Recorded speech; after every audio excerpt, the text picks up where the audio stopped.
가수리 형제 자매 여러분 안녕하십니까? 여러분이 장로교회를 다니고 또 개혁주의 신학을 배우는 과정에 있다면 중간에 중세 개혁주의 신학자들이 말한 내용과 뭔가 다르다는 것을 느낄 것입니다. 장로교회라고 해도 기장 측이나 통합 측 같은 경우는 자유주의나 오순절에 물들어 있어서 혼합주의화가 되어 있지만 보수라고 하는 총신, 고신, 합신들이라 할지라도 그곳의 목사나 교수들이 상당히 개방적이 되어가고 있다는 것을 관심이 있는 분들은 많이 느낄 것입니다. 알미니안주의를 받아들이는 모습들이나 교리를 철저하게 지키면서 교제하려는 모습들이 거의 없다는 것을 아실 것입니다. 그 원인이 왜 그럴까? 저도 수년간 생각을 해봤는데 그 중에 하나가 교수라는 자리에 있다 보면 배우는 학생들을 많이 상대하잖아요. 그러다 보니까 잘 모르거나 혼합하거나 설령 이단성이 있는 자들이라 할지라도 자기한테 다가오면 뭔가 배우려고 한다고 착각을 하는 것 같아요. 그래서 저 청년은 잘 모르지만 나한테 배워서 나중에 바뀌게 될 수 있다라고 긍정적으로만 먼저 생각해서 그렇게 쉽게 교제하거나 온라인에서는 친구로 허락하는 것이 아닌가. 이런 것들이 제3자들에게는 시험이 될 수 있고 더 잘못된 길로 빠지게 할 수 있다는 사실을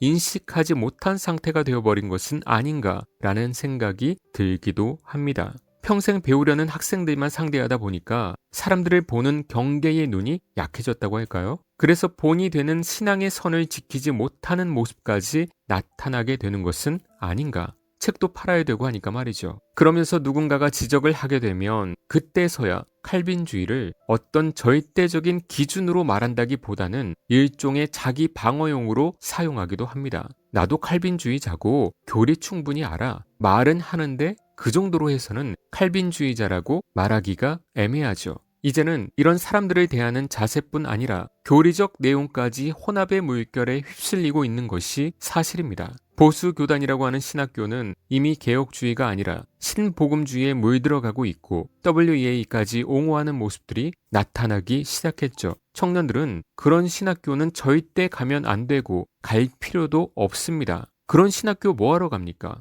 목사 자격증 받기 위해서요? 그냥 공부하고 싶다면 저같이 해보세요. 신학교 가도 모르는 사람들이 수두룩한데 뭐하러 일부러 신학교 가서 더 혼합에 물듭니까? 누가 알아준다고. 그래서 여러분이 개혁주의에 관심을 갖기 시작하고 나름 배우려고 하시는 분들은 항상 신앙의 기준이 지금의 목사와 교수가 아니라 중세 16세기 신학자들이 기준이 되어야 합니다. 존 칼빈을 비롯한 종교개혁자들의 장로교적 구원론에서 절대 벗어나지 말아야 합니다.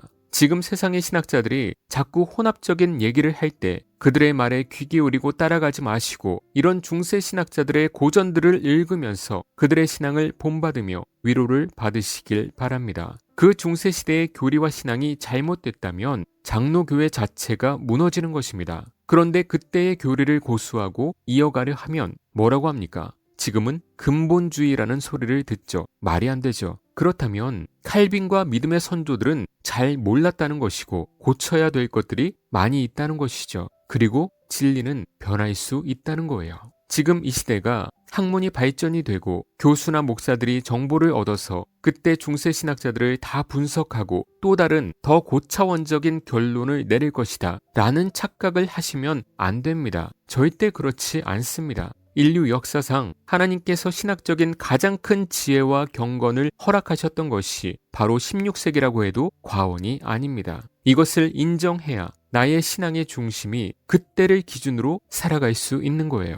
물론 칼빈도 성경 해석에서 조금 사소하게 틀린 점들도 있죠. 그러나 구원에 관한 교리, 칼빈주의 5대 강령을 비롯해서 웨스트민스터 교리서, 벨직 신앙 고백서, 하이델베르크 이런 중요한 교리들은 절대 양보해서는 안 되는 것입니다. 그들이 바른 길을 떠나 미혹되어 부올의 아들 발람의 길을 따르는도다. 그는 불의의 싹을 사랑하다가 자기의 불법으로 말미암아 책망을 받되 말하지 못하는 나귀가 사람의 소리로 말하여 이 선지자의 미친 행동을 저지하였느니라. 아멘. 바른 길을 떠났다는 것이 바로 바른 진리, 구원의 도를 어그러뜨리고 사람들과 교계와 사회 분위기에 맞춰서 혼합을 하는 자들이라고 말할 수 있죠. 교인들에게 돈을 받고 성공이 하나님의 뜻이라고 말해준다거나 거짓 목사에게 돈을 받고 그를 옹호하는 자들, 그러면서 개혁주의라고 하는 목사들, 그런 거짓 교사들을 성경은 미친 행동이라고 표현하고 있습니다. 자신이 영원히 죽을지도 모르고 달려가고 있으니까 말이죠. 요새 가끔 보면 교계에서도 다시 종교개혁이 있어야 한다, 이런 소리를 하는 사람들이 종종 있습니다. 그 사람들이 정말 바른 교리를 추구하기 위해서 그런 건지 아니면 단순히 교회의 도덕성 회복을 얘기하는 것인지 모르겠습니다. 그러나 제가 볼 때는 이제 다시는 16세기 중세시대 같은 종교개혁은 일어나지 않을 것 같고, 점점 타락하는 세상 가운데에서 택자들만 거룩함을 지키면서 살다가 주님께 가게 될 것이고, 세상은 이제 마지막이 도래하며 주님께서 다시 오실 그때만 남았지 않았나 생각이 듭니다.